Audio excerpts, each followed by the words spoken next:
అర్ధరాత్రి కారు చీకటి, అటు కుక్కల సౌండు, ఇటు నక్కల సౌండు, ఇంట్లో దోమలు, బయట ఈగలు. అయినా అందరు నిద్రపోతురు, కొందరు గుర్రు కూడా కొడుతురు. అప్పుడే ఇంటి ముంగటున్న పెళ్ళు టింగ్ టింగ్ టింగ్ టింగ్. ఎంతసేపు అవ్వాలంటురా మోగింది. తలుపు తీసి చూసే వరకు ఎవ్వరు లేరు. ఇట్లా ఒకసారి కాదు, 2 సార్లు కాదు, ఒక ఇల్లు కాదు, 2 ఇళ్ళు కాదు, దినామిదే కథ. ప్రతి ఇంటికి ఆడేదే సప్పుడు. ఇంతకు ఏమైతుంది, గంట ఎందుకు మోగుతాంది, ఏది చూద్దాం రాండ్రి మరి. చూసిరు కదా, షిమ్మ చీకటి, అందరు నిద్రపోయి ఉన్నారు. అప్పుడే ఇగో ఒక ఆడ మనిషి రోడ్డు మీదకి వచ్చింది. కనబడుతుందా? సీసీటీవీలో కనబడ్డది. ఒకరింటి ముంగడికి ఆగింది, కాలిని బెలుగొట్టింది, పరారైంది. ఇగో ఇటు చూడు, సేమ్ సీను, సేమ్ కథ, బెలుగొట్టుడు, మాయమైపోడు. జనాలు దడుచుకున్నారు. కారా మరి అర్ధరాత్రి 1-2ంటికి తలుపు కొడితే వాళ్ళ కన్నా ఎట్లుంటదోల్లా. మరి బయటకు వచ్చి చూసే వరకేమో ఎవ్వరు ఉండకపాయే.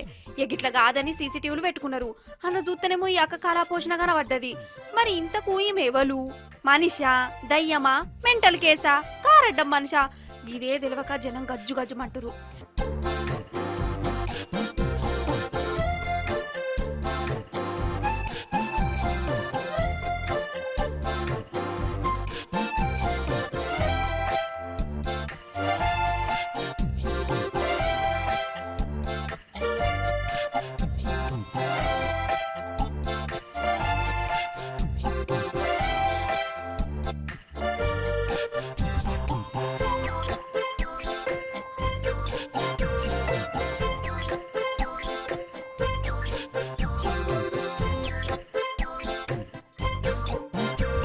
అసలు మనిషో దయ్యమో తెలియక ఇంటి ముంగట పూజలు కూడా చేసిరు.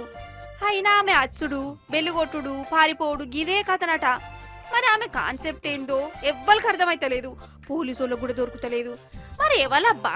నాకు రాని నిద్ర కడుమోలకి ఎందుకు రావాలి అనుకుంటుందా ఏందో?